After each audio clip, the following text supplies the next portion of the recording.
ಪುರಸ್ಸರಂ ಪರಮ ಪೂಜ್ಯ ಪ್ರಾತಸ್ಮರಣೀಯ ಸದ್ಗುರುಗಳ ಚರಣಾರವಿಂದಗಳನ್ನು ಹೃದಯ ಪದ್ಮದಲ್ಲಿ ಧ್ಯಾನಿಸಿ ಅದ್ವೈತ ಸಾರ್ವಭೌಮ ಸಕಲ ಮತೋದ್ಧಾರಕ ಜಾತ್ಯತೀತ ಜಗದ್ಗುರು ಗುರು ಸಿದ್ಧಾರೂಢರ ಪಾವನ ಪಾದಾರವಿಂದಗಳಲ್ಲಿ ಹಣೆಮಣೆದು ತತ್ಸ್ವರೂಪರು ಮೌನ ಮಹಾಯೋಗಿ ಸ್ಥಿತಪ್ರಜ್ಞ ಸದ್ಗುರು ಗುರುನಾಥಾರೂಢರ ಚರಣಾರವಿಂದಗಳಲ್ಲಿ ನತಮಸ್ತಕನಾಗಿ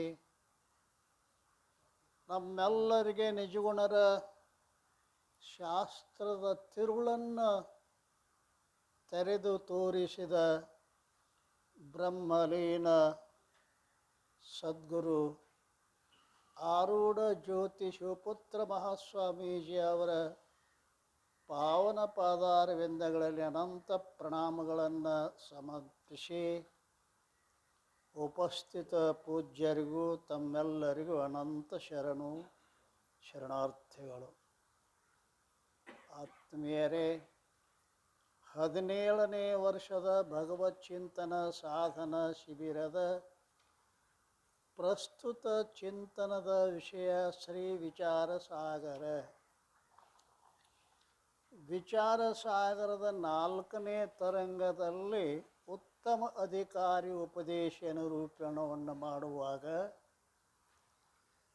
ಶಿವಸಂತತಿ ಮಕ್ಕಳಾಗಿರ್ತಕ್ಕಂಥ ತತ್ವದೃಷ್ಟಿ, ಅದೃಷ್ಟಿ, ತರ್ಕದೃಷ್ಟಿ 3 ಜನ ಸೇರಿ ಗುರುಗಳ ಸೇವೆಯನ್ನು ಮಾಡ್ತಾ ಇರುವಾಗ ಪ್ರಸನ್ನರಾದ ಸದ್ಗುರುಗಳು ಒಮ್ಮೆ ಕೇಳ್ತಾರೆ, ನೀವು ಯಾರು, ಯಾಕೆ ಬಂದೀರಿ?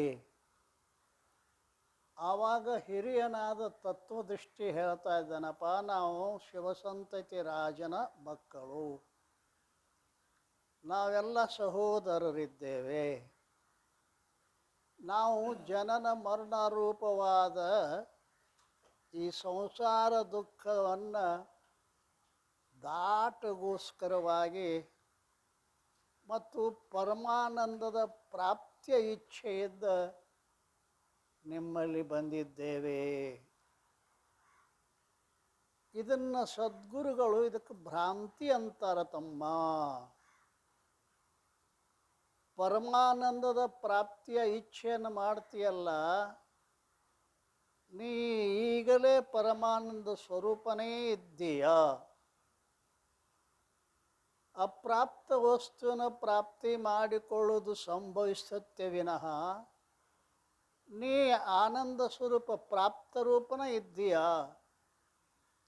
ಅದರ ಪ್ರಾಪ್ತಿಯ ಇಚ್ಛೆ ಇದು ಭ್ರಾಂತಿಯ ಮೂಲಕವಾಗಿ ತೋರ್ತದೆ.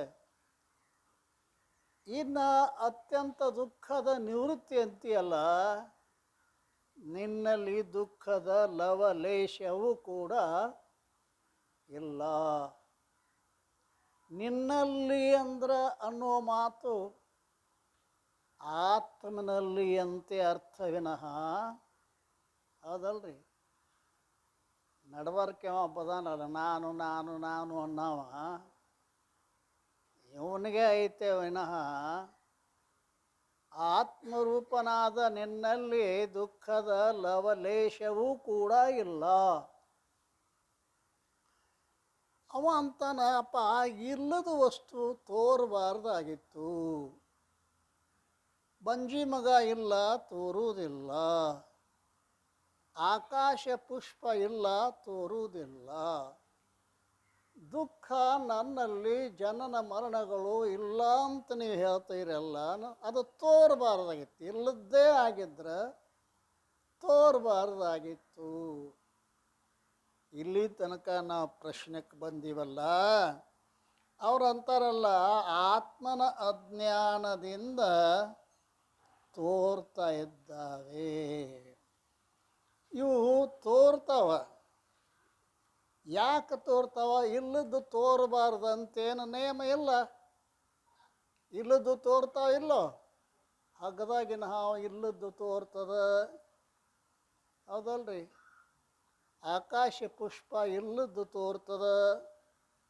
ಆಕಾಶದಲ್ಲಿ ನೀಲತ್ವ ತೋರ್ತದ ಇಲ್ಲ? ಐತೇನು? ಹುಡುಕ್ಯಾಡ್ರಿ. ಇಲ್ಲ. ಇಲ್ಲದ್ದು ತೋರಬಾರ್ದಂತೇನು ನೇಮ ಇಲ್ಲ ತಮ್ಮ. ಹಾಗೆ ದುಃಖ ಇಲ್ಲ ಇಲ್ಲ ತೋರ್ತದ ಅಂತೀಯಲ್ಲ, ಯಾಕೆ ತೋರ್ತದ ಅಂತ ಕೇಳಿದ್ರೆ ಈ ಆತ್ಮನ ಅಜ್ಞಾನದಿಂದ. ಹಾಗಾದ್ರೆ ಅವಂತಾನೆ ನನ್ನಲ್ಲಿಲ್ಲ ಬಿಡ್ರಿ ದುಃಖ, ನನ್ನ ಬಿಟ್ಟು ಯಾರಲ್ಲರೇ ಅದ ಅದು? ನನ್ನಲ್ಲಿಲ್ಲ, ಮತ್ತು ಎಲ್ಲರೇ ಅದ ಅದು ಅಂತ ಕೇಳಿದ್ರೆ ಜನ್ಮ ಮೊದಲ ದುಃಖ ಎಲ್ಲಿಯೂ ಇರುವುದೇ ಇಲ್ಲ. ಸುನಹು ಶಿಷ್ಯ ಮಮ ಬಾನಿ ಜಾತೆ ತವ ಶಂಕಾ ಮಿಟೈ ಆಯ್ ಜಗಕ್ಕೆ ಅತಿ ಹಾನಿ ತೋ ಮೇ ನಹಿ ಅವ್ರ ಮೈ. 121ನೆಯ ಉತ್ತರ. ಗುರುಗಳು ಉತ್ತರ ಹೇಳಕತ್ತಾರೆ 121ನೆಯ ವಿಷಯಾಂಕದಲ್ಲಿ. ಸುನುಹು ಶಿಷ್ಯ ಮಮ ಬಾ, ನನ್ನ ಮಾತನ್ನು ಕೇಳು, ಅದರಿಂದ ನಿನ್ನ ಸಂಶಯ ನಿವೃತ್ತಿ ಆಗ್ತದೆ. ಹೈ ಜಗಕ್ಕೆ ಅತಿ ಹಾನಿ, ಜಗತ್ತನ್ನೋದು ಅತ್ಯಂತ ಅಭಾವ. ಅತಿ ಹಾನಿ ಅಂದ್ರೇನು? ಅತ್ಯಂತ ಅಭಾವ, ಎಲ್ಲಿಯೂ ಇಲ್ಲ, ಎಲ್ಲಿಯೂ ಇಲ್ಲ, ಇದ್ದಂತೆ ತೋರ್ತದ. ಘಟವೇ ಖುಷಿ ಘಟವೇ, ದಿಟದಂತೆ ತೋರಿ ಮೋಹಿಪದನು ಏನೆಂಬೆ. ಏನು ನಿಜವನ ಶಿವಯೋಗಿಗಳು ಎಲ್ಲಿಯೂ ಬಿಟ್ಟಿಲ್ಲ ಪುಣ್ಯಾತ್ಮ ಅಲ್ಲ. ಘಟವೇ ಖುಷಿ ಘಟವೇ, ಘಟವೇ ಅನ್ನೋ ಜಾಗದಾಗ ಏನು ಜಗತ್ತು, ಘಟವೇ ಅನ್ನೋ ಜಾಗದಾಗ ಜಗತ್ತು. ಖುಷಿ ಘಟವೇ ಸುಳ್ಳಾದ ಜಗತ್ತೇ, ನೀನು ದಿಟದಂತೆ ತೋರಿ ಸತ್ಯ ಅಂತ ಅನಿಸೋದ ನೋಡ್ರಿ. ಈ ವ್ಯಾವಹಾರಿಕ ಸತ್ಯದೊಳಗೆ ಸಿಕ್ಕೊಂಡು ಒದ್ದಾಡಕತ್ತೀವಿ ನಾವೆಲ್ಲ. ಪಾರಮಾರ್ಥಿಕ ಸತ್ತಾದಿಂದ ಈ ಜಗತ್ತು ಇಲ್ಲ, ಪಾರಮಾರ್ಥಿಕ ಸತ್ತಾದಿಂದ ಈ ಜಗತ್ತು ಇಲ್ಲ ಅಲ್ರಿ. ವ್ಯಾವಹಾರಿಕವಾಗಿ ತೋರ್ತದ, ಆದ್ರೆ ಅದು ಸತ್ಯ ಅಲ್ಲ. ಸತ್ಯ 3 ಪ್ರಕಾರ ಐತಿ ಅಂತ ನಿನ್ನೆ ವಿಚಾರ ಮಾಡಿದ್ದು ಇಲ್ಲ? ಯಾವ್ಯಾವು? ಪ್ರಾತಿಭಾಷಿಕ ಸತ್ಯ, ವ್ಯಾವಹಾರಿಕ ಸತ್ಯ, ಪಾರಮಾರ್ಥಿಕ ಸತ್ಯ. ಪ್ರಾತಿಭಾಷಿಕ ಸತ್ಯ ಅಂದರೆ ಯಾವುವು? ಪ್ರಾತಿಭಾಷಿಕ ಸತ್ಯಕ್ಕೆ ಉದಾಹರಣೆ ಕೊಡ್ರಿ.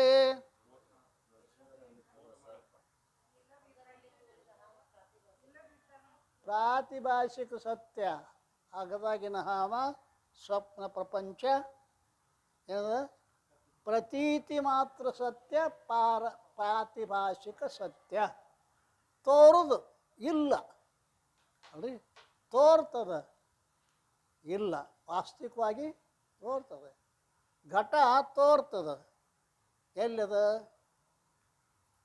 ಕಂಠದಾಗ ಮಣ್ಣದ, ಹೊಟ್ಯಾಗ ಮಣ್ಣದ, ತಾಳ್ದಾಗ ಮಣ್ಣದ, ಹೌದಲ್ರಿ? ನಿಮ್ಮ ಕೊಡ ಎಲ್ಲಿದ? ಐತೇನು? ಘಟವೇ ಖುಷಿ ಘಟವೇ, ದಿಟದಂತೆ ತೋರಿ ಮೋಹಿಪದನು ಏನೆಂಬೆ. ಆದ್ದರಿಂದ ಮೊದಲು ಮೃತ್ತಿಕೆಯ ಪಿಂಡದಳು ನೀನಿಲ್ಲ ಅಲ್ಲ, ಹುಟ್ಟಿದ ಬಳಿ ಕೊಡೆದು ಧೂಳಾಗಿ ನೀನಿಲ್ಲ. ಮೊದಲು ಮೃತ್ತಿಕೆ ಪಿಂಡದೊಳಗೆ ಐತೇನೋ ಘಟ? ಇಲ್ಲ. ಒಡೆದು ಧೂಳಾದ ಬಳಿಕ ಐತೇನೋ? ಇಲ್ಲ. ವಿದಿತ ವಿಧಾದ್ಯಂತಗಳಿಗೆ ನೀನಿಲ್ಲ. ಮಧ್ಯದೊಳು ಆವ ರೂಪು ನಿನಗೆ ನಿಜಬಹುದು. ತೋರಿ ಅಡಗತಕ್ಕಂಥದ್ದು ನಿನಗೆ ನಿತ್ಯ ಅಲ್ಲ, ಆಗುವುದಿಲ್ಲ. ನೀನು ಸತ್ಯ ಅಲ್ಲವೇ ಅಲ್ಲ. ನರರ ನುಡಿ ಮಾತ್ರ ದಿರುವಿನಿಂದ ಪರಿಕಲ್ಪಿತಾಕಾರದಿಂದ ವಿವೇಕ ವಿರಹಿತರಿಗೆ ಪರಮಾರ್ಥವೆನಿಸಿ ತೋರ್ಪ ಪರಿಕಿಸ ಎಂದೆಂದು ನಿನಗುಂಟೆ ತೋರ್ಕೆ. ವಿವೇಕ ವಿರಹಿತರಿಗೆ ನೀ ಸತ್ಯಂಗಕ್ಕೆ ತೋರಿಸ್ತಿ. ಅವ ಗೊತ್ತಿಲ್ಲ, ಇದು ಮಣ್ಣು ತೆಂದು ಗೊತ್ತಿಲ್ಲ, ಕೊಡ ತೆಂತಾನ ಅಲ್ಲ. ಈ ನಾಮ ರೂಪಗಳು ತೋರ್ತಕ್ಕಂಥವು ಏನದಾವ ಅಂತ ಕೇಳಿದ್ರೆ ಅದು ಇಲ್ಲೇ ಇಲ್ಲ ಜಗತ್ತು. ದುಃಖವು ಎಲ್ಲೂ ಇಲ್ಲದಿದ್ದರೆ ಪ್ರತ್ಯಕ್ಷ ಬೇಕೆ ತೋರುತ್ತದೆ. 22 122 ಹೌದಲ್ರಿ. ಇಲ್ಲ ಇಲ್ಲ ಅಂತಂದ್ರೆ ಯಾಕೆ ಜಗತ್ತು ತೋರ್ತದ ರೀ ಅಂತ ಕೇಳಿದರೆ, ಹೇ ಭಗವನ್, ಜನ್ಮ ಮರಣ ಮೊದಲುಗೊಂಡು ಯಾವ ಸಂಸಾರ ದುಃಖವು ನನ್ನಲ್ಲಿ ಆಗಲಿ ಅದರಂತೆ ಅನ್ಯದರಲ್ಲಿ ಆಗಲಿ ಎಲ್ಲೂ ಇಲ್ಲವಾದರೆ ಪ್ರತ್ಯಕ್ಷ ಏಕೆ ತೋರುತ್ತದೆ? ಪ್ರತ್ಯಕ್ಷ ತೋರ್ತದೆ ನಮಗೆ. ಯಾವ್ದು ಕೂಡಲೇ ಅದಲ್ರಿ. ಹುಟ್ಟಿದ ಕೂಡಲೇ ಟ್ಯಾ ಅತ್ಕೋತ ಹುಟ್ಟ್ಯಾವೋ ನಕ್ಕೋತ ಹುಟ್ಟ್ಯಾವೋ ಯಾವರೇ ನಾಂದಿ ಅದಲ್ರಿ. ಸಾಯುವಾಗ ಸಾಯುವಾಗ ಅಳತಾನ, ಹುಟ್ಟಿದಾಗೂ ಅಳತಾನ. ಒಂದು ಬೇವಿನ ಕಡ್ಡಿ ಈ ಕಾಡಿಯೂ ಕಹಿ ಅದ, ಆ ಕಾಡಿಯೂ ಕಹಿ ಅದ, ನಡಬಾರ್ಕಿಂದ ಸಿಹಿ ಇರ್ಬೇಕೇನು? ಎರಡು ತುದಿ, ಜನನ ಒಂದು ತುದಿ, ಮರಣ ಒಂದು ತುದಿ, ಎರಡೂ ಕಡೆ ದುಃಖ ಐತಿ ಅಂದ್ಬೇಕು. ನಡಬಾರ್ಕೆ ಏನಿರ್ತೈತಿ? ಪರಂತು ಏನಾಗ್ಯದ ಅಂತ ಕೇಳಿದ್ರೆ ಇಲ್ಲ ಅಂತೀರಿ ನೀವು. ತೋರ್ತದೆ ಏಕೆ ತೋರುತ್ತದೆ? ಯಾವ ವಸ್ತು ಇರುವುದಿಲ್ಲವೋ ಅದು ತೋರುವುದೇ ಇಲ್ಲ. ಹೇಗಂದರೆ ಬಂಜಿ ಮಗ, ಆಕಾಶದಲ್ಲಿ ಪುಷ್ಪ ಇವು ಇರುವುದೇ ಇಲ್ಲ, ತೋರುವುದು ಹೇಗೋ ಹಾಗೆ ಸಂಸಾರ ದುಃಖವಾದರೂ ಕೂಡ ಇಲ್ಲವಾಗಿದ್ದರೆ ತೋರಬಾರದಾಗಿತ್ತು. ಆದರೆ ಜನ್ಮವೇ ಮೊದಲುಗೊಂಡಿರುವ ಸಂಸಾರ ದುಃಖವು ಅಲ್ಲಿ ದೇಹ ಹುಟ್ಟಿದ ಕೂಡಲೇ ನಾನು ಹುಟ್ಟಿದೆ ಜನ್ಮ, ಇದಕ್ಕೆ ಜನ್ಮ ತಾರೆ. ಮತ್ತೇನದ? ಆತ್ಮ ಹುಟ್ಟ್ಯಾನೋ ದೇಹ ಹುಟ್ಟ್ಯದನೋ? ಘಟ ಹುಟ್ಟತೋ, ಘಟದೊಳಗಿನ ಆಕಾಶ ಹುಟ್ಟತೋ ಹೌದಲ್ರಿ. ಘಟ ಸಾಯ್ತೈತೋ, ಘಟದೊಳಗಿನ ಆಕಾಶ ನಾಶ ಆಕತ್ತೋ. ನೋಡ್ರಿ ಎಷ್ಟು ಮಜಾ ಅದ ಅಲ್ಲ. ಘಟ ಹುಟ್ಟತೈತೆ ವಿನಃ ಘಟದೊಳಗಿನ ಆಕಾಶ ಏನು ತುಂಬತಾನ ಒಳಗೆ? ಘಟದೊಳಗೆ ಕುಂಬಾರ ಆಕಾಶವನ್ನು ತುಂಬತಾನ ಇಲ್ಲ. ಆದ್ದರಿಂದ ಇಲ್ಲಿ ಏನು ಹೇಳಬೇಕಾಗೈತಿ? ಜನ್ಮವೇ ಮೊದಲುಗೊಂಡು ಸಂಸಾರ ದುಃಖ ತೋರುತ್ತದೆ. ಆದ್ದರಿಂದ ಜನ್ಮ ಮೊದಲಾದ ಸಂಸಾರ ರೂಪ ದುಃಖವು ಇರುವುದಿಲ್ಲವೆಂದು ಹೇಳುವುದು ಸಂಭವಿಸುವುದಿಲ್ಲ. ನೀವು ಇಲ್ಲ ಅಂತೀರಲ್ಲ, ಇದು ಸಂಭವಿಸುವುದಿಲ್ಲ. ಉತ್ತರ: ಆತ್ಮನ ಅಜ್ಞಾನದಿಂದ ಪ್ರತೀತಿ, ರಜ್ಜು ಸರ್ಪದ ದೃಷ್ಟಾಂತ. ಇವ್ಯಾಡು ನಮ್ಮ ವೇದಾಂತಿಗಳು, ಒಂದು ಹಗ್ಗ ಒಂದು ಹಾವ. ಶಿವಪುತ್ರಪ್ಪನವ್ರು ಯಾವುದೋ ಹಳ್ಳಿಗೆ ಶಾಸ್ತ್ರ ಹೇಳಕ್ಕೆ ಹೋಗಿದ್ರಂತ. ಮುಕ್ತಾಯ ಸಮಾರಂಭದಾಗ ಮುದುಕಿ 8 ಆನೆ ರೊಕ್ಕ ಕೊಟ್ಟು ಹೇಳುತ್ತೆ. ಮಂದೆಲ್ಲ 8 ಆನೆ ಯಾಕೆ ಅಚ್ಚಿ ಅಜ್ಜಿ ಅದು ಕೇಳತ್ತೆ. ಅವೇನು ಹೇಳ್ಯಾನ? ಹಗ್ಗ ಒಂದು ಹಾವು ಒಂದು ಹೇಳ್ಯಾನ. ಹಗ್ಗಕ್ಕೆ 4 ಆನೆ, ಹಾವಿಗೆ 4 ಆನೆ ಅಂದಳತ್ತಾಕಿ ಅಲ್ರಿ. ಈ ಹಗ್ಗ ಹಾವ ಬಿಟ್ಟು ಶಾಸ್ತ್ರನೇ ಇಲ್ಲ ಅಲ್ರಿ. ಅದಕ್ಕೆ ಅವ್ರು ಅಂತಾರಲ್ಲ, ಜನ್ಮ ಮೊದಲಾದ ದುಃಖರು ಮೂಲಕ ಮಿಥ್ಯೆಯಾಗಿ ತೋರುತ್ತದೆ. ಹೇಗೆಂದರೆ ಸ್ವಪ್ನದ ಪದಾರ್ಥಗಳು, ಆಕಾಶದಲ್ಲಿ ಅನಿಲತ್ವ, ಹಗ್ಗದಲ್ಲಿ ಸರ್ಪ ಪರಮಾರ್ಥದಿಂದ ಇರುವುದಿಲ್ಲ. ಮತ್ತೇನೆಂದರೆ ಮಿಥ್ಯವಾಗಿ ತೋರುತ್ತವೆ. ಹೇಗೋ ಹಾಗೆ ಜನ್ಮ ಮೊದಲಾದ ದುಃಖರೂಪ ಜಗತ್ತು ಪರಮಾರ್ಥದಿಂದ ಇರುವುದಿಲ್ಲವಾದರೂ ಮಿಥ್ಯವಾಗಿ ತೋರುತ್ತದೆ. ಪರಮಾರ್ಥ ಸತ್ಯದಿಂದ ಒಂದೇ ಒಂದು, ಏಕಂ ಸತ್ ವಿಪ್ರ ಬಹುಧಾ ವದಂತಿ. ಇರುವುದು ಒಂದೇ ಒಂದು ಸತ್ತು ಅಲ್ರಿ. ಬ್ರಹ್ಮ ಎಷ್ಟದವಪ್ಪ? ಭಾರತದಾಗ ಒಂದು ಬ್ರಹ್ಮ, ಪರದೇಶದಾಗ ಒಂದು ಬ್ರಹ್ಮ, ಕರ್ನಾಟಕದಾಗ ಒಂದು ಬ್ರಹ್ಮ, ಮಹಾರಾಷ್ಟ್ರದಾಗ ಒಂದು ಬ್ರಹ್ಮ. ಎರಡದವ ಏಕಂ ಏವಂ ಅದ್ವಿತೀಯಂ ಬ್ರಹ್ಮ, ಒಂದೇ ಒಂದಾದ ಬ್ರಹ್ಮ ಅದ. ಅದು ಪರಮಾರ್ಥದಿಂದ ಇರುವುದೇ ಇಲ್ಲವಾದರೂ ಮಿಥ್ಯವಾಗಿ ತೋರುತ್ತದೆ. ಜಗತ್ತು ಪರಮಾರ್ಥದಿಂದ ಇಲ್ಲ ಅದು ತೋರ್ತದೆ. ಒಂದು ಆಭರಣವನ್ನು ಎರಡು ಆಭರಣ ಇದ್ದು ಅತ್ತು. ಒಂದು ಇಲಿ ಒಂದು ಗಣಪತಿ ಬಂಗಾರದ್ದು ಇದ್ದು ಅವಾಗ ಅಡಚಣೆ ಬತ್ತು. ಹಿಂದೆ ಹಿರಿಯರ ಬಂಗಾರದ್ದು ಎರಡು ಮಾಡಿಟ್ಟಿದ್ರೆ ಒಂದು ಗಣಪತಿ ಒಂದು ಇಲಿ ಅಡಚಣೆಗೆ ಮಾರಕ್ಕೆ ಹೋದ. ಅವನು ತೂಕ ಮಾಡಿ ನೋಡಿದ. ನೋಡಪ್ಪ, ಇಲಿಗೆ 5,000, ಗಣಪತಿಗೆ 5,000 ಅಂದು ನಾವು ಪತ್ತಾರ. ಏನ್ರಿ ಇಲಿ ಅಂದ್ರೆ ಏನು ತಿಳ್ಕೊಂಡ್ರಿ, ಗಣಪತಿ ಅಂದ್ರೆ ಏನು ತಿಳ್ಕೊಂಡ್ರಿ? ಇಲಿ ವಾಹನದ, ಗಣಪತಿ ದೇವರದಾನ, ಎರಡು ಒಟ್ಟು ಕಿಮ್ಮತ್ತು ಮಾಡ್ತೀರಿ ಅಂದತ್ತವ. ಅವನ ದೃಷ್ಟಿಯೊಳಗೆ ಇಲಿನೂ ಇಲ್ಲ, ಗಣಪತಿನೂ ಇಲ್ಲ.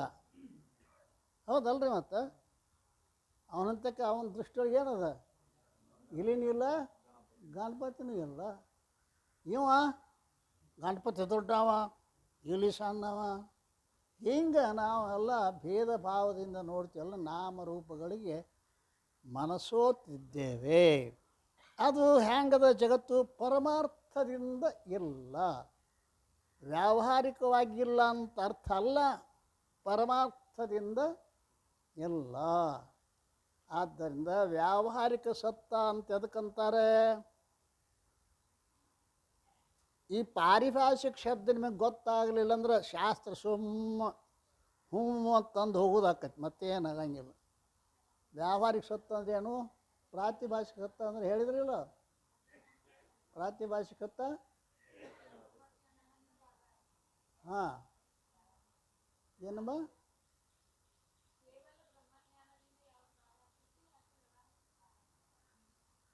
ಬ್ರಹ್ಮಜ್ಞಾನದ ಅಪೇಕ್ಷೆ ಇಲ್ಲದೆ ತಮ್ಮ ತಮ್ಮ ಅಧಿಷ್ಠಾನದ ಜ್ಞಾನದಿಂದ ಯಾವುದು ನಿವೃತ್ತಿಯಾಗುತ್ತದೆಯೋ ಅದಕ್ಕೇನಂತಾರೆ? ಅಥವಾ ಪ್ರತೀತಿ ಮಾತ್ರ ಸತ್ತ, ಪ್ರಾತಿಭಾಷಿಕ ಸತ್ತ. ಇಲ್ಲ, ಅಲ್ಲಿ ತೋರ್ತದ. ಹಗದಾಗ ಹಾವೈತೇನೋ? ಇಲ್ಲ, ತೋರ್ತದ. ಇದಕ್ಕೆ ಪ್ರಾತಿಭಾಷಿಕ ಸತ್ತ. ಸ್ವಪ್ನದಾಗ ತೋರ್ತದ, ಐತೇನೋ ಹೊರೆ? ಇಲ್ಲ, ಇದು ಪ್ರಾತಿಭಾಷಿಕ ಸತ್ತ. ವ್ಯಾವಹಾರಿಕ ಸತ್ತ ಅಂತ ಎದಕ್ಕಂತಾರೆ? ಕೇವಲ ಬ್ರಹ್ಮಜ್ಞಾನದಿಂದಲೇ ಯಾವುದು ಸುಳ್ಳಾಗುತ್ತದೆಯೋ ಅದಕ್ಕೆ ವ್ಯಾವಹಾರಿಕ ಸತ್ತ. ನಾವು ಸುಮ್ಮನೆ ಜಗತ್ತು ಸುಳ್ಳು ಅಂದ್ಕೂಲೆ ಹ್ಞೂ ಅಂತ ಹೋಗ್ತೀವಿ. ಕರೆ ಪರಂತು ಬ್ರಹ್ಮಜ್ಞಾನ ಆದ ಬಳಿಕ ಹೌದಪ್ಪ ಸುಳ್ಳು ಅಂತ ಅನ್ನಿಸ್ತದ. ಬ್ರಹ್ಮಜ್ಞಾನ ಎಚ್ಚರ ಆದ ಬಳಿಕ ಕನಸು ಸುಳ್ಳು ಆಕೈತೋ? ಕನಸು ಸುಳ್ಳು ಆಕೈತೋ?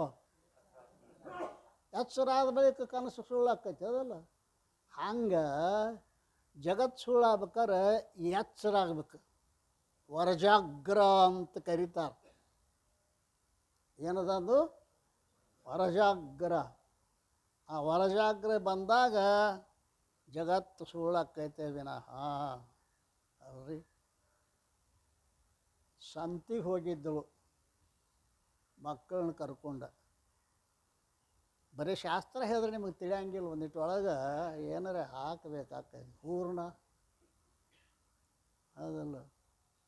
3 ಮಕ್ಕಳು ಸಂತ್ಯಾಗ ಹೋಗಿರ್. ಮಕ್ಕಳನ್ನ ಕರ್ಕೊಂಡು ಹೋದ್ರೆ ನಿಮ್ಗೆ ಗೊತ್ತಲ್ಲ ಹೆಂಗೆ. ಯವ್ವ ನನಗೆ ಕದು ಬೇಕು, ಯವ್ವ ನನಗೆ ಕಿದು ಬೇಕು. ಅಲ್ಲೇ ಸಕ್ರೆ ಗೊಂಬೆ ಮಾರಕ್ಕೆ ಹತ್ತಿದ್ದ ಒಬ್ಬ. ಅವು ಚಂದ ಗೊಂಬೆ ಮಾಡಿದ್ದ. ಒಂದು ಕುರಿ, ಒಂದು ಕೋಳಿ, ಒಂದು ಮಂಗ್ಯ ಇದ್ದು. ಆವಾಗ ಹುಡುಗ ಏನತ್ತು, ಯವ್ವ ನನಗೊಂದು ಕುರಿ ಕೊಡಿಸು, ಕುರಿ. ಮತ್ತೊಂದು ಯವ್ವ ನನಗೆ ಕೋಳಿ ಬೇಕು, ಮತ್ತೊಂದು ನನಗೆ ಮಂಗ್ಯ ಬೇಕು. ಆಕೆ ಕೇಳು, ಮಂಗ್ಯಾಗೆಟ್ಟ, ಕೋಳಿಗೆಟ್ಟ, ಕುರಿಗೆಟ್ಟಪ್ಪ ಅಂತ ಕೇಳು. ನೀ ಹೆಂಗಾರತ್ತವ 10 ರೂಪಾಯಿಗೆ ಪಾವು kg ಅಂದವ. ಒಗದ ಒಂದು ಪಾವು kg ಎಲ್ಲರಿಗೂ ಒಂದೊಂದು ಕೊಟ್ಟು, ಕುರಿ ಬೇಡದ ಕುರಿ ಕೊಟ್ಟು, ಕೋಳಿ ಕೊಟ್ಟು ಮಂಗ್ಯಾನ ಬಿಡಕ್ಕೆ ಮಂಗ್ಯಾನ ಕೊಟ್ಟು ತಿನ್ಕೋತ ಕುಣ್ಕೋತ ಮನೆಗೆ ಬಂದ ಬಳಿಕ ಮಲ್ಕೊಂಡಿದ್ದು ಕೈಯಾಗ ಎರಡು ಹಿಡ್ಕೊಂಡು ಮಲ್ಕೊಂಡಿದ್ದು. ಆಕೆ ಅಣ್ಣ ಬಂದ ರಾತ್ರಿಯಾಗಿತ್ತು. ಅಣ್ಣ ಬಂದ ಅಂದ್ಬಳಿಕ ಚಹಾ ಮಾಡಬೇಕಂತ ಒಳಗೆ ಹೋದಳು. ಸಕ್ರೆ ಡಬ್ಬಿ ಖಾಲಿಯಾಗಿತ್ತು. ಏನು ಮಾಡಬೇಕು, ಅಣ್ಣರೇ ಬಂದಾನ, ಚಹಾ ಮಾಡಬೇಕಾಗೈತಿ, ಸಕ್ರೆ ಡಬ್ಬಿ ಖಾಲಿ ಆಗೈತಿ ಅಂತಂದು ಹುಡುಗರ ಕೈಯಾಗಿದ್ದಲ್ಲ ಅವನ್ನ ಹಾಕಿ ಚಹಾ ಮಾಡಿಳು. ಗಂಡ ಬಂದ, ಸಕ್ರೆ ಇದ್ದಿದ್ದಿರು ಚಹಾ ಹೆಂಗೆ ಮಾಡಿದಿ ಅಂದ. ಅವಾಗ ಕುರಿ ಕೋಳಿ ಹಾಕಿ ಮಾಡೀನಿ ಅಂದಳಾಕಿ. ಏನು ಹಾಕ್ಯಾಳು? ಕುರಿ ಕೋಳಿ ಹಾಕ್ಯಾಳು, ಸಕ್ರೆ ಹಾಕ್ಯಾಳು. ಕುರಿಯೊಳಗಿದ್ದದನ್ನು ಕೋಳಿಯೊಳಗೈತಿ, ಕೋಳಿಯೊಳಗಿದ್ದದನ್ನು ಮಂಗ್ಯಾನೊಳಗೈತಿ. ಅದು ಗಂಡಿನೊಳಗಿರುವ ಆತ್ಮನೇ ಹೆಣ್ಣಿನೊಳಗದಾನ, ಹೆಣ್ಣೊಳಗೆ ಆತ್ಮನ ಗಂಡನೊಳಗದಾನ. ಎಲ್ಲದರಲ್ಲಿರುವ ಆತ್ಮನೇ ಜಗತ್ತಾಗಿ ತೋರ್ತದ. ಸಕ್ರಿನೇ ಮಂಗಿ ಆಗಿ ತೋರ್ದಂಗೆ ಜಗತ್ತನ್ನು ಮಾಡಿ ಅಲ್ಲ ನಮ್ಮನ್ನು ಮಂಗ್ಯಾನ ಮಾಡ್ಯಾನ ಪರಮಾತ್ಮ. ಜಗತ್ತಾಗಿ ತೋರಾಕತ್ತೈತಿ. ಯಾವುದದು? ಪರಮಾತ್ಮನೇ. ಸಕ್ರಿನ ಕೋಳಿ ಕುರಿ ಆದಂಗೆ ನಮಗದ್ರ ಜ್ಞಾನ ಇಲ್ಲ.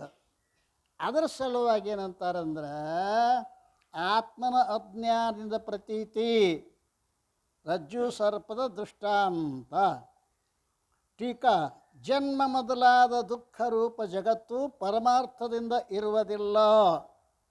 ಆದರೂ ಕೂಡ ಆತ್ಮನು ಬ್ರಹ್ಮರೂಪನಿದ್ದಾನೆಂಬ ಅಜ್ಞಾನವಿರುವ ಮೂಲಕ ಮಿಥ್ಯವಾಗಿ ತೋರುತ್ತದೆ.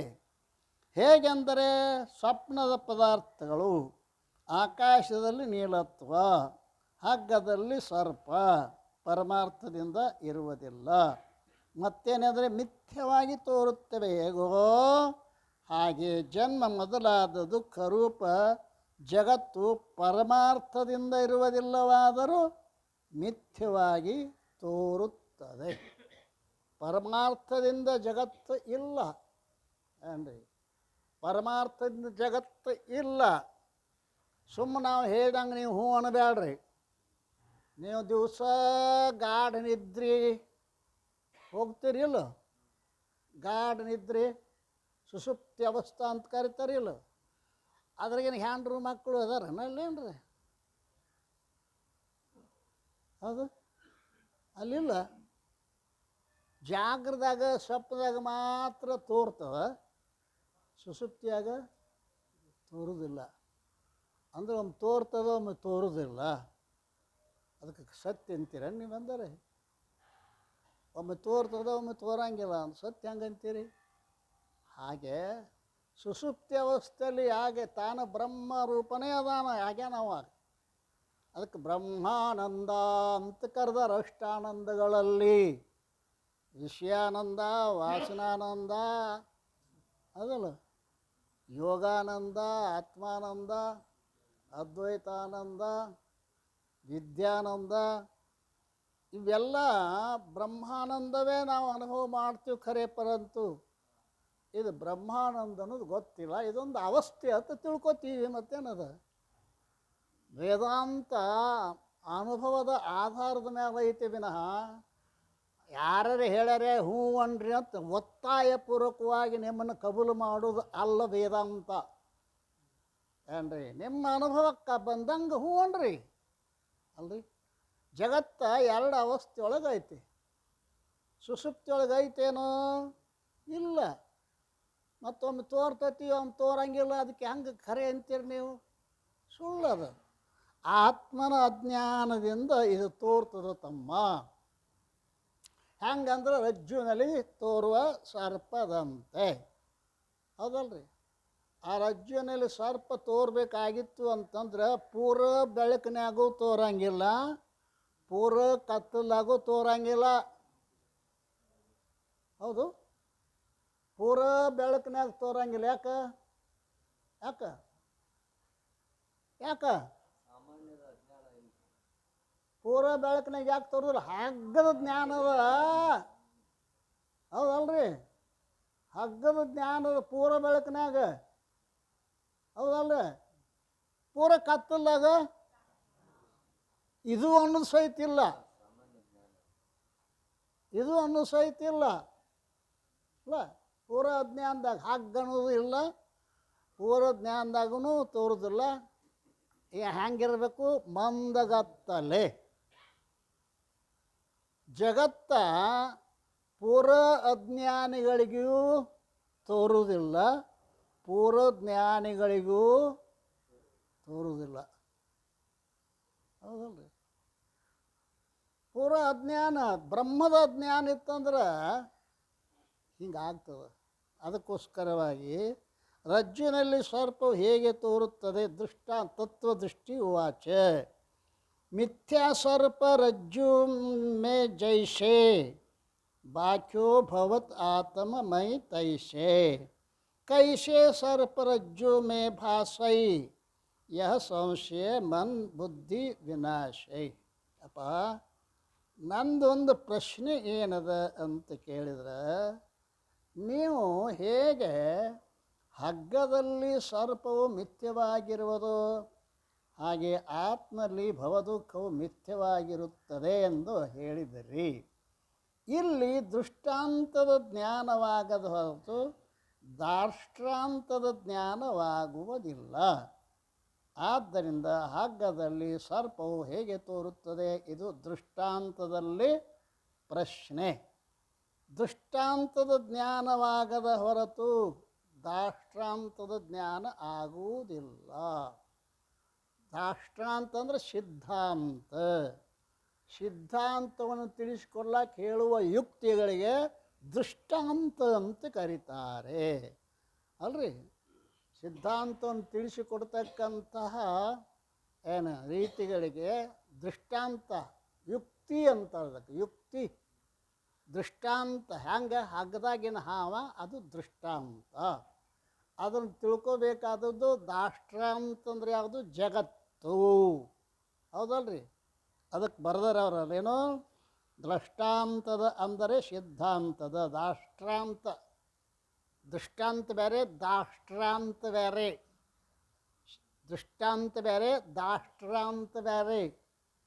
ದೃಷ್ಟಾಂತ ತಿಳಿಸೋ ಸಲುವಾಗಿ ಹೇಳಿದ್ದು, ದಾಷ್ಟ್ರಾಂತ ತಿಳಿಯಬೇಕಾದದ್ದು. ಅರ್ಥ ಆಗತೈತಿಲ್ಲ? ಈಗ ಅವ ಪ್ರಶ್ನೆ ಎದ್ರಾಗ ಮಾಡ್ಯಾನ? ದೃಷ್ಟಾಂತದೊಳಗೆ ಮಾಡ್ಯಾನ. ಹಗ್ಗದಾಗಿನ ಹಾವು ಹೆಂಗೆ ತೋರ್ತೈತೆ ಹೇಳ್ರಿ?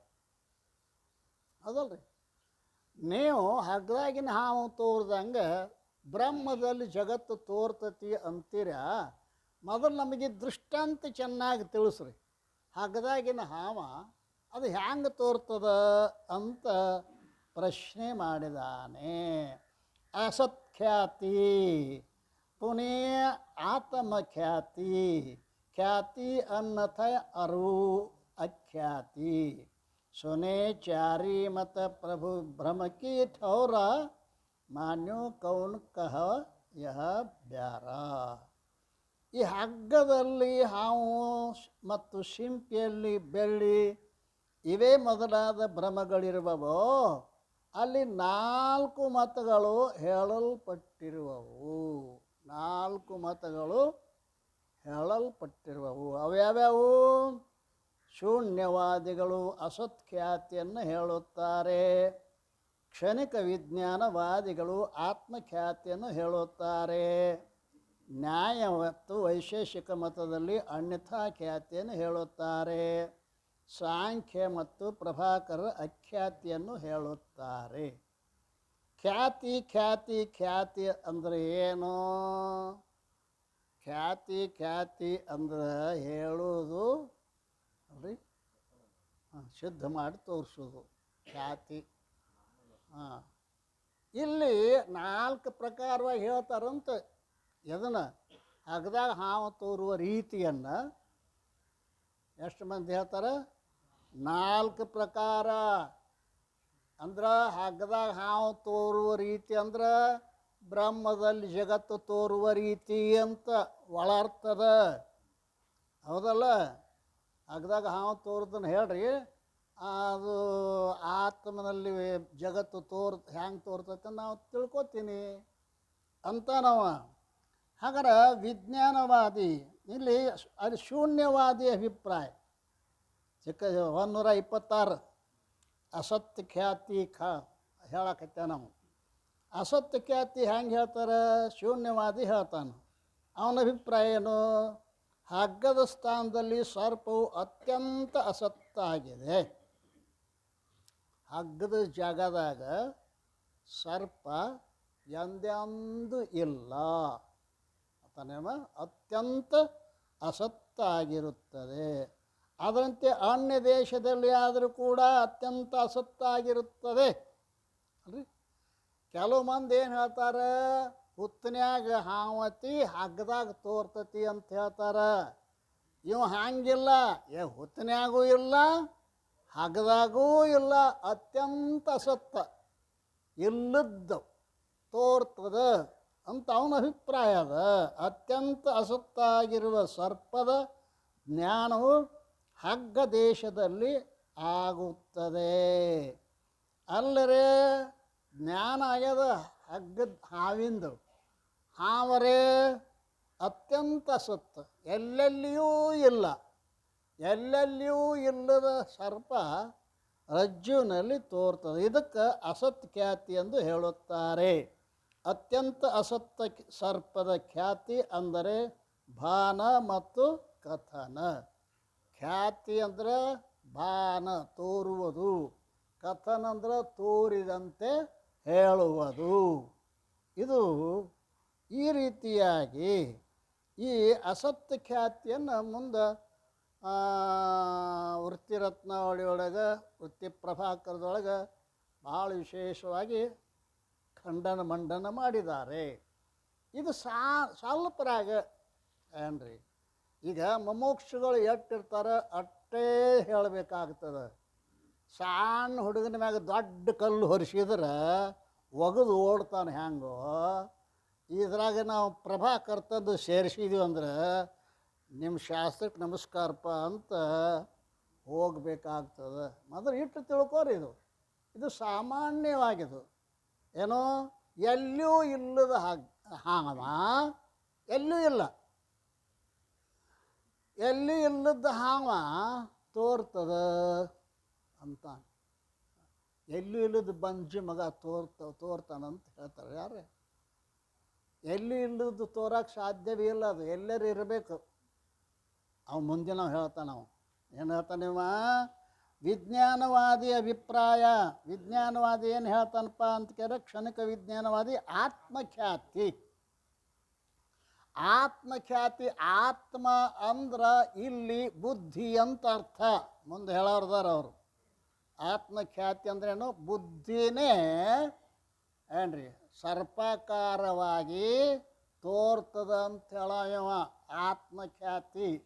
ಆತ್ಮ ಅಂದ್ರೆ ನಾವು ನೀವು ತಿಳ್ಕೊಂಡ ಆತ್ಮ ಅಲ್ಲ. ಇವನ ಅಭಿಪ್ರಾಯದೊಳಗೆ ಬುದ್ಧಿ ಕ್ಷಣಿಕ ವಿಜ್ಞಾನ. ಆ ಬುದ್ಧಿ ಕ್ಷಣ ಉತ್ಪತ್ತಿ, ಕ್ಷಣ ಸ್ಥಿತಿ, ಕ್ಷಣ ನಾಶ ಆಗ್ತಕ್ಕಂಥ ಯಾವ ಬುದ್ಧಿ ಐತಲ್ಲ, ಆ ಬುದ್ಧಿ ಹಗ್ಗದಲ್ಲಿ ಆಗಲಿ ಅದರಂತೆ ಅನ್ಯ ದೇಶದಲ್ಲಿ ಆಗಲಿ ಬುದ್ಧಿಯ ಹೊರತು ಎಲ್ಲಿಯೂ ಸರ್ಪ ಇರುವುದೇ ಇಲ್ಲ. ಬುದ್ಧಿ ಹೊರತು ಸರ್ಪ ಎಲ್ಲೂ ಇಲ್ಲ ತಾನವ. ಅವ ಮೊದಲು ಏನಂದ? ಎಲ್ಲೂ ಇಲ್ಲದು ತೋರ್ತದ ಅಂದ. ಇವೇನಂದ? ಬುದ್ಧಿಯೊಳಗೈತಿ ಹಗ್ಗದಾಗ ತೋರಾಕೈತಿ ಅಂತ. ಎಲ್ಲಿತಿ ಅದು? ಇವ ಒಂದು ಜಾಗ ಹೇಳ್ದದಕ್ಕೆ ಬುದ್ಧಿಯೊಳಗೈತಿ. ಬುದ್ಧಿ ಯಾವ ಜಗತ್ತಿನಾಗ ಎಷ್ಟು ವಸ್ತುಗಳೆಲ್ಲ ಅದಾವ ಅವೆಲ್ಲ ಬುದ್ಧಿನೇ ಹಾಗಾಗಿ ತೋರ್ತದ ಅಂತ. ನೀವು ಎಲ್ಲ ಪದಾರ್ಥಗಳು ಬುದ್ಧಿಗಿಂತಲೂ ಭಿನ್ನ ಇಲ್ಲ. ಎಲ್ಲ ಪದಾರ್ಥಗಳು ಬುದ್ಧಿಗಿಂತಲೂ ಭಿನ್ನವಾಗಿ ಇಲ್ಲ, ಬುದ್ಧಿಯಾಗನ ಅದಾವ. ಮತ್ತೇನೆಂದರೆ ಎಲ್ಲ ಪದಾರ್ಥಗಳ ಆಕಾರವನ್ನು ಬುದ್ಧಿಯೇ ಧಾರಣ ಮಾಡುತ್ತದೆ. ಬುದ್ಧಿ ಘಟ ನೋಡಿದಾಗ ಘಟಾಕಾರಕತಿ, ಪಟ ನೋಡಿದಾಗ ಪಟಾಕಾರಕತಿ ಅದಲ್ರಿ.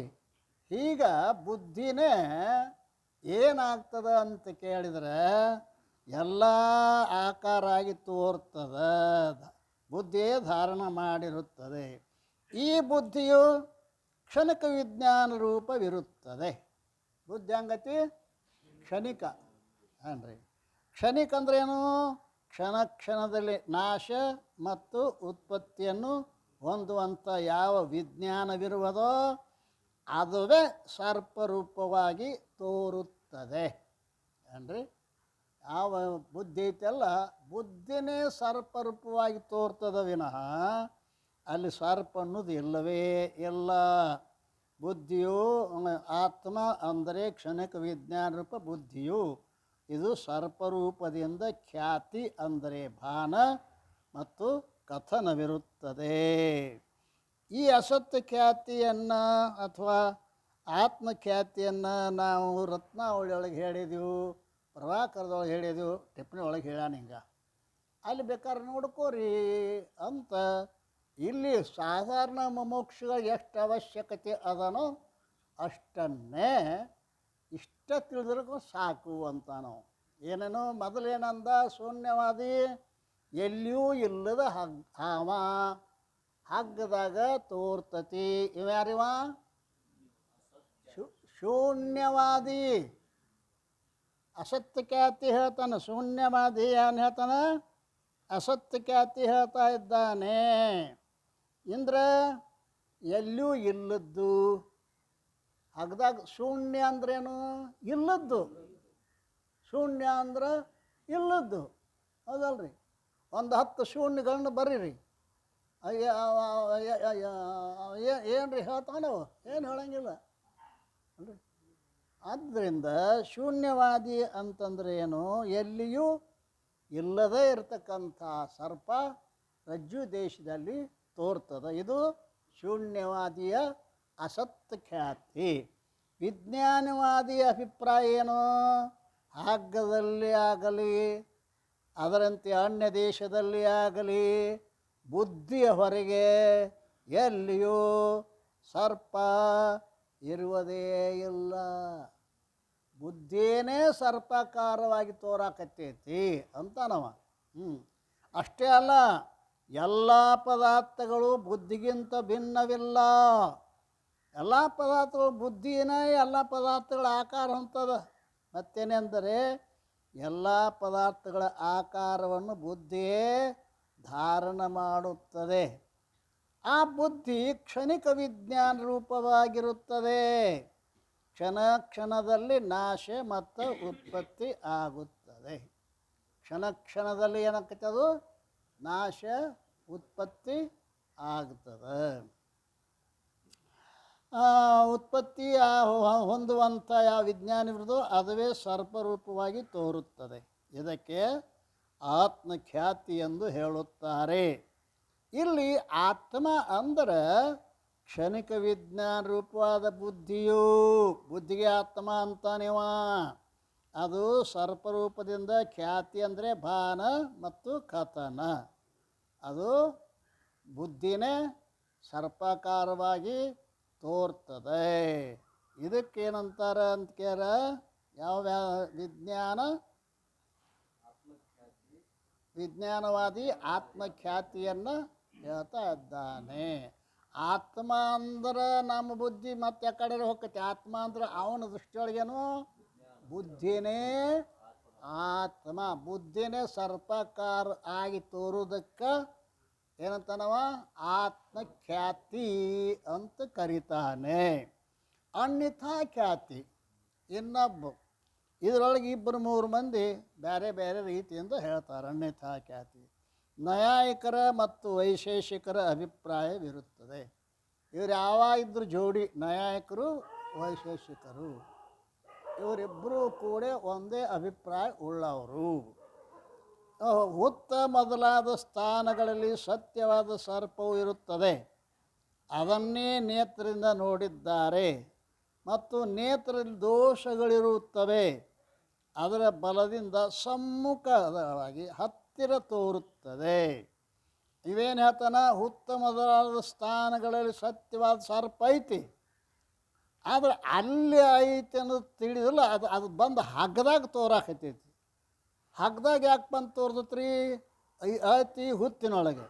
ಹಗ್ದಾಗ ತೋರ್ತತಿ. ಯಾಕಂತ ಕೇಳಿದ್ರೆ ನೇತ್ರದಲ್ಲಿ ದೋಷ ಇರುವುದರಿಂದ, ನೇತ್ರದಲ್ಲಿ ದೋಷ ಇರುವುದರಿಂದ ಹುತ್ತಿನೊಳಗಿದ್ದ ಹಾವ ಇಲ್ಲಿ ರಜ್ಜು ದೇಶದಾಗ ತೋರ್ತತಿ ಅಂತ ಇವನ ಅಭಿಪ್ರಾಯ. ಅದರ ಬಲದಿಂದ ಸಮ್ಮುಖ ಹತ್ತಿರ ತೋರುತ್ತದೆ. ಯದ್ಯಪಿ ಸತ್ಯವಾದ ಸರ್ಪಕ್ಕೂ ಮತ್ತು ನೇತ್ರಕ್ಕೂ ಮಧ್ಯದಲ್ಲಿರುವ ಗೋಡೆ ಮೊದಲಾದವುಗಳು ಅಡ್ಡವಾಗಿರುತ್ತವೆಯಲ್ಲ. ಅಲ್ಲಪ್ಪ, ನೀ ಹುತ್ತದೊಳಗಿಂದಿದ್ದು ರಜ್ಜು ದೇಶದಾಗ ತೋರ್ತತಿ ಅಂತೀಯಲ್ಲ, ನಡ್ಬರ್ಕಿರುವ ಗಾಡಿ ಪಾಡಿ ಅದಾವಿಲ್ಲೋ, ಅವ್ಯಾಕೆ ತೋರಂಗಿಲ್ಲ? ಅಡ್ಡವಾಗಿರುವೆ ಅಲ್ಲ. ತಥಾಪಿ ದೋಷ ಸಹಿತ ನೇತ್ರ ಇರುವುದರಿಂದ ತೋರ್ಬೇಕಾಗಿತ್ತು. ನೇತ್ರೊಳಗೆ ದೋಷದ ಅಂತ ನಾವು ನಡಬರ್ಕಿನೂ ತೋರಬಹುದಾಗಿತ್ತು.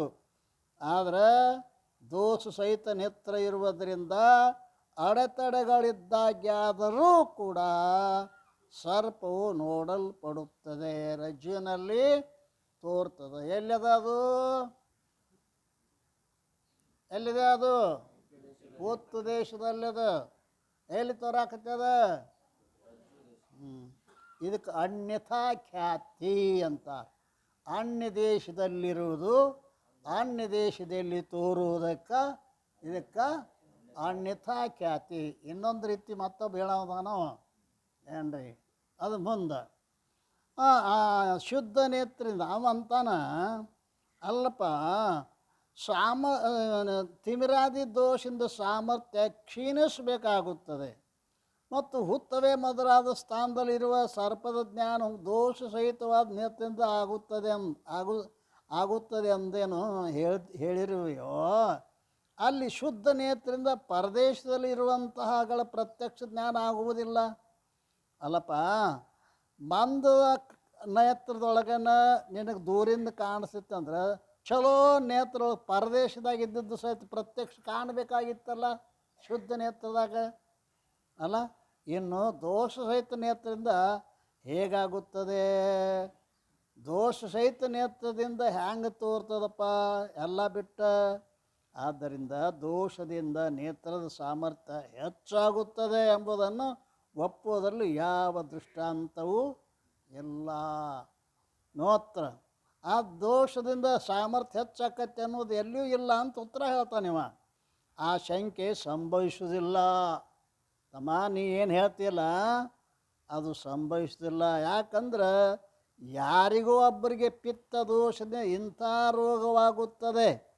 ಅವರು 4 ಪಟ್ಟ ಭೋಜನ ಮಾಡಿದಾಗ್ಯಾದರೂ ಕೂಡ ತೃಪ್ತಿ ಆಗುವುದೇ ಇಲ್ಲ. ಅದನ್ನು ದೃಷ್ಟಾಂತ ಬೇರೆ ಬೇರೆ ರೀತಿಯಿಂದ ಹೇಳ್ತಾರೆ. ಇದು ಒಂದೇ ದೃಷ್ಟಾಂತ ಏನ್ರಿ. ಆ ಜಠರಾಗ್ನಿ ಪಿತ್ತನಿಂದ ಅದು ಸಾಮರ್ಥ್ಯ ಕಡಿಮೆ ಆಕತಿ ಅಂತ ಅವ್ನು ಹೇಳ್ತಾನೆ. ಪಿತ್ತ ದೋಷದಿಂದ ಸಾಮರ್ಥ್ಯ ಹೆಚ್ಚಾಕತಿ ಅಂತ ಇವ ಹೇಳ್ತಾನೆ. ಅದೇ ಹಂಗ್ರಿ ಅಂತ ಕೇಳ ಪಿತ್ತ ದೋಷವುಳ್ಳವರಿಗೆ ಅವ ಹೇಳಿದ ರೀತಿಯಿಂದ ಏನಾಗೋದಿಲ್ಲ, ಹಸಿವು ಆಗಂಗಿಲ್ಲ ಅವ ಹೇಳ್ತಾನೆ. ಪಿತ್ತ ದೋಷದಿಂದ 4 ಪಟ್ಟು ಊಟ ಮಾಡಿದ್ರೆ ಅವ್ನಿಗೆ ತೃಪ್ತಿ ಆಗೋದಿಲ್ಲ ಅಂತ ಇವ ಹೇಳ್ತಾನೆ. ಈ ರೀತಿ ಕೂಡ ತೃಪ್ತಿ ಆಗುವುದೇ ಇಲ್ಲ. ಹೇಗೆ ಪಿತ್ತ ದೋಷದ ಜಠರಾಗ್ನಿರುವ ಪಾಚಕ ಸಾಮರ್ಥ್ಯ ಹೆಚ್ಚಾಗುವುದೋ ಅದರಂತೆ ನೇತ್ರದಲ್ಲಿಯೂ ಕೂಡ ತಿಮಿರಾದಿ ದೋಷಗಳಿಂದ ಬೇರೆ ದೇಶದಲ್ಲಿರೋ ಸರ್ಪವನ್ನು ಪ್ರತ್ಯಕ್ಷ ಮಾಡಿಕೊಳ್ಳುವ ಸಾಮರ್ಥ್ಯ ಹೆಚ್ಚಾಗುತ್ತದೆ, ಸಾಮರ್ಥ್ಯ ಕ್ಷೀಣಿಸುವುದಿಲ್ಲ ಇವಂತಾನು. ಆ ಶಂಕೆಯು ಸಂಭವಿಸುವುದಿಲ್ಲ. ಏಕೆಂದರೆ ಯಾರಿಗೂ ಒಬ್ಬರಿಗೆ ಪಿತ್ತ ದೋಷದಿಂದ ಇಂಥ ರೋಗವಾಗುತ್ತದೆ, ಅದು 4 ಪಟ್ಟು ಭೋಜನ ಮಾಡಿದಾಗ್ಯಾದರೂ ಕೂಡ ತೃಪ್ತಿಯಾಗುವುದಿಲ್ಲ. ಹೇಗೆ ಪಿತ್ತ ದೋಷದಿಂದ ಜಠರಾಗ್ನಿಯಲ್ಲಿ ಪಾಚಕ ಸಾಮರ್ಥ್ಯ ಹೆಚ್ಚಾಗುವುದೋ ಅದರಂತೆ ನೇತ್ರದಲ್ಲಿಯೂ ಕೂಡ ತಿಮಿರಾದಿ ದೋಷಗಳಿಂದ ಬೇರೆ ದೇಶದಲ್ಲಿರೋ ಸರ್ಪವನ್ನು ಪ್ರತ್ಯಕ್ಷ ನೋಡಿಕೊಳ್ಳಲು ಸಾಮರ್ಥ್ಯವು ಹೆಚ್ಚಾಗುತ್ತದೆ. ಇಲ್ಲಿ ದೋಷ ಹೆಚ್ಚಾಕತಿ ಅಂತ ಒಬ್ಬತನ, ದೋಷ ಕಡಿಮೆ ಆಕತಿ ಅಂತ. ಇಬ್ಬರು ಪಿತ್ತಿಂದನೂ ದೃಷ್ಟಾಂತ ಕೊಡ್ತಾರೆ. ಪಿತ್ತ ಅಧಿಕ ಆತು ಅಂತಂದರೆ ಕೆಲವು ಮಂದಿ ಹಸಿವೆ ಆಗುವುದಿಲ್ಲ, ಹಾಗೆ ಕ್ಷೀಣಿಸುತ್ತದೆ. ಇವ ಏನು ಹೇಳ್ತಾನೆ, ಪಿತ್ತ ದೋಷದಿಂದ 4 ಪಟ್ಟು ಊಟ ಮಾಡಿದ್ರೆ ತೃಪ್ತಿಯಾಗೋದಿಲ್ಲ. ಪಿತ್ತದೋಷದಿಂದ ಸಾಮರ್ಥ್ಯ ಹೆಚ್ಚಾಕತ್ತಂತ ಇವ, ಪಿತ್ತದೋಷದಿಂದ ಸಾಮರ್ಥ್ಯ ಕಡಿಮೆ ಆಕತ್ತಂತ ಅವ. ಈ ರೀತಿಯಾಗಿ ಆ ಸಂಖ್ಯೆ ಏಕೆಂದರೆ ಯಾರಿಗೋ ಒಬ್ಬರಿಗೆ ಪಿತ್ತದೋಷದಿಂದ ಇಂಥ ರೋಗವಾಗುತ್ತದೆ, ಅವರು 4 ಪಟ್ಟು ಭೋಜನ ಮಾಡಿದಾಗ್ಯಾದರೂ ಕೂಡ ತೃಪ್ತಿಯಾಗುವುದೇ ಇಲ್ಲ. ಹೇಗೆ ಪಿತ್ತದೋಷದಿಂದ ಜಠರಾಗ್ನಿಯಲ್ಲಿ ಪಾಚಕ ಸಾಮರ್ಥ್ಯ ಹೆಚ್ಚಾಗುವುದೋ ಅದರಂತೆ ನೇತ್ರದಲ್ಲಿಯೂ ಕೂಡ ತಿಮಿರಾದಿ ದೋಷಗಳಿಂದ ಬೇರೆ ದೇಶದಲ್ಲಿ ಸರ್ಪವನ್ನು ಪ್ರತ್ಯಕ್ಷ ಮಾಡಿಕೊಳ್ಳುವ ಸಾಮರ್ಥ್ಯವು ಹೆಚ್ಚಾಗುತ್ತದೆ ಅಂದವ. ಈ ರೀತಿಯಿಂದ ಹುತ್ತವೇ ಮೊದಲಾದ ಸ್ಥಾನಗಳಲ್ಲಿರುವ ಸರ್ಪವನ್ನು ಅನ್ಯಥಾ ಅಂದರೆ ಬೇರೆ ಪ್ರಕಾರದಿಂದ ಸಮ್ಮುಖದಲ್ಲಿ ಆದ ರಜ್ಜು ದೇಶದಲ್ಲಿ ಯಾವ ಖ್ಯಾತಿ ಅಂದರೆ ಬಾನ ಮತ್ತು ಕಥನ ಮಾಡಿರುವುದೋ ಅದು ಅನ್ಯಥಾ ಖ್ಯಾತಿ. ಅನ್ಯ ದೇಶದಲ್ಲಿರುವ ಸರ್ಪ ಅನ್ಯ ದೇಶದಲ್ಲಿ ತೋರುವುದಕ್ಕೆ ಅನ್ಯಥಾ ಖ್ಯಾತಿ ಅಂತಾರಂತ ಇವೊಂದು ಅಭಿಪ್ರಾಯ ಏನ್ರಿ. ಅನ್ಯ ದೇಶದಲ್ಲಿರುವ ಸರ್ಪ ಎಲ್ಲಿದ ಸರ್ಪ ಹುತ್ತ ಮೊದಲಾದ ದೇಶದಲ್ಲೈತಿ. ಎಲ್ಲಿ ತೋರಾಕತೈತಿ? ಹಗ್ಗ ದೇಶದಲ್ಲಿ ತೋರಾಕತೈತಿ. ಆದ್ದರಿಂದ ಇನ್ನು ಚಿಂತಾಮಣಿಕಾರರ ಈ ಮತವಿರುತ್ತದೆ. ಚಿಂತಾಮಣಿಕಾರ ಅಂತ ಬದಾನವ. ಅವ ಯಾರು? ಚಿಂತಾಮಣಿ ಎಂಬ ಹೆಸರಿನ ಗ್ರಂಥಕರ್ತರಾದ ನವೀನ ನಯಾಯಕ. ಈ ನವೀನ ನಯಾಯಕರು ಪ್ರಾಚೀನ ನಯಾಯಕರು ಜಗಳ ಬಾಳಿದ್ರು. ಒಂದು ಸಿದ್ಧಾಂತ ಹೇಳ್ತಾನೆ, ಅದನ್ನು ಖಂಡನೆ ಮತ್ತೊಂದು ಸಿದ್ಧಾಂತವನ್ನು ಹೇಳ್ತಾನೆ. ಇಲ್ಲಿ ನವೀನ ನಯಾಯಕರು ಚಿಂತಾಮಣಿಕಾರ ಇವರೇಂತಾರೆ, ಒಂದು ವೇಳೆ ದೋಷ ಸಹಿತವಾದ ನೇತ್ರದಿಂದ ಹುತ್ತಿನಲ್ಲಿರುವ ಸರ್ಪದ ಜ್ಞಾನವಾಗುವುದಾದರೆ ಮಧ್ಯದಲ್ಲಿ ಬೇರೆ ಪದಾರ್ಥದ ಜ್ಞಾನವಾದರೂ ಆಗಬೇಕಾಗಿತ್ತು ಅಂತ ನಾವು ಇದಕ್ಕೆ ಇನ್ನೊಂದು ದೃಷ್ಟಾಂತ ಕೊಡ್ತಾರೆ ಎಲ್ಲೇ ಟಿಪ್ಪಣಿಕಾರರು. ಬಂಗಾರದ ಅಂಗಡಿಯಲ್ಲಿರುವ ಬೆಳ್ಳಿಯ ಜ್ಞಾನವು ಶಿಂಪಿ ದೇಶದಲ್ಲಿ 2 ಅದಾವ ದೃಷ್ಟಾಂತ. ಒಂದು ಹಗ್ಗದಾಗಿನ ಹಾವ, ಶಿಂಪಿಯೊಳಗಿನ ಬೆಳ್ಳಿ ಅನ್ರಿ. ಅವ ಇಲ್ಲಿ ಬೆಳ್ಳಿ ಜ್ಞಾನವು ಶಿಂಪಿ ದೇಶದಲ್ಲಿ ಆಗುವುದು, ಅಲ್ಲಿ ಅಂಗಡಿ ಮತ್ತು ಅದರಲ್ಲಿರುವ ಸರ್ವ ಸಾಮಗ್ರಿ ಸಹಿತವಾಗಿ ಬಂಗಾರದ ಜ್ಞಾನವಾದರೂ ಆಗಬೇಕಾಗಿತ್ತು, ಆದರೆ ಆಗುವುದಿಲ್ಲ ಒಂದು ರೀತಿ. ಆದ್ದರಿಂದ ಇಲ್ಲಿ ಏನತ್ತಾರ ಅಂತ ಕೇಳಿದ್ರೆ, ಪರದೇಶದಲ್ಲಿರುವ ವಸ್ತುಗಳ ಜ್ಞಾನ ನೇತ್ರದಿಂದಿಲ್ಲ. ಮತ್ತೇನೆಂದರೆ ದೋಷ ಸಹಿತವಾದ ನೇತ್ರದ ಹಗ್ಗವು ನಿಜರೂಪದಿಂದ ತೋರುವುದಿಲ್ಲ, ಸರ್ಪರೂಪದಿಂದ ತೋರುತ್ತದೆ. ಇವೊಂದು ರೀತಿ. ಏನಂತಾನಿವ? ಅವೇನಂದ, ಇವ ಏನಂದ? ಅವ ಅನ್ಯ ದೇಶದಲ್ಲಿರುವ ಸರ್ಪ ಅನ್ಯ ದೇಶದಲ್ಲಿ ತೋರುವುದಕ್ಕೆ ಅನ್ಯಥಾ ಖ್ಯಾತಿ ಅನ್ನಬೇಕು ಅಂತ ಅವ ಅಂದ.